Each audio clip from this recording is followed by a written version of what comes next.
Geography. आज हम बात करेंगे ज्योग्राफी के बारे में। ज्योग्राफी एक अच्छा सब्जेक्ट है। वैसे भी हमें अगर कॉम्पिटिटिव एग्जाम की तैयारी कर रहे हैं या कुछ भी हम तैयारी कर रहे हैं तो जितने भी सब्जेक्ट आते हैं सारे सब्जेक्ट अपनी वैल्यू रखते हैं। हर किसी के लिए मार्क्स हमें स्कोर करने होते हैं, फिर उसकी स्टडी हमें करनी होती है और कोई भी सब्जेक्ट हम उसको छोड़ नहीं सकते, चाहे वो एग्जाम कोई भी हो। इसी तरह से हम बात कर रहे हैं अपने स्टेट पीसीएस एग्जाम्स की। इसके लिए ज्योग्राफी, एक मेरे पास कमेंट्स आई थी कि ज्योग्राफी के लिए हम क्या बुक लिस्ट रखें, तो मैंने सोचा कि शायद किसी के लिए नॉलेज चाहिए। वैसे जो भी कॉम्पिटिटिव एग्जाम में आता है, तैयारी करता है, तो वो अपनी फुल नॉलेज रखता है कि कौन सी बुक्स पढ़नी है, उसे कितनी बुक्स पढ़नी है, क्या क्या पढ़नी है। लेकिन फिर भी मैंने सोचा चलो ठीक है, बना देते हैं एक वीडियो।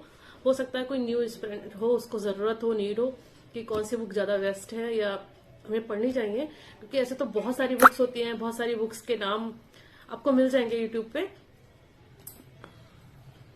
राधे राधे दोस्तों, मैं हूं उर्मिला, यूपीपीसीएस एस्पिरेंट। आज मैं आपके साथ शेयर कर रही हूँ अपनी ज्योग्राफी की बुक लिस्ट। कौन कौन सी मेरे पास बुक्स है, मैं किस बुक्स को स्टडी करती हूँ, नोट्स कैसे बनाती हूँ, कैसे उनको स्टडी करती हूँ, मैं ये सब कुछ आज आपके साथ शेयर कर रही हूँ। मेरा जबकि मैनेजमेंट मेरा था स्टडी, मेरा ज्योग्राफी या हिस्ट्री वगैरह ये चीज सब्जेक्ट कभी नहीं रहे थे कॉलेज टाइम में, तो मैंने जो भी बुक्स ली हैं वो बिल्कुल बेसिक से ली हैं।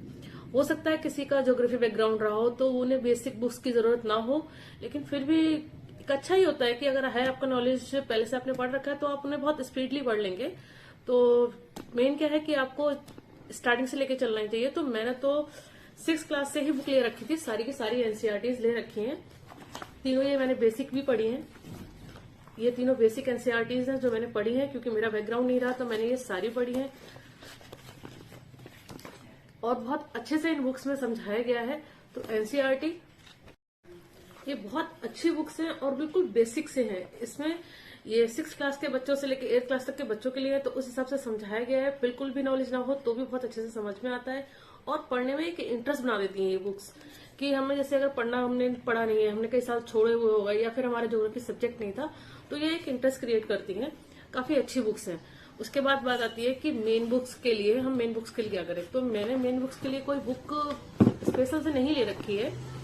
मेन बुक्स के लिए मुझे जो लगता है कि काफी अच्छी बुक्स हैं और ये बुक्स ही है सबसे अच्छी, जो 11th और 12th की हैं 4 बुक्स।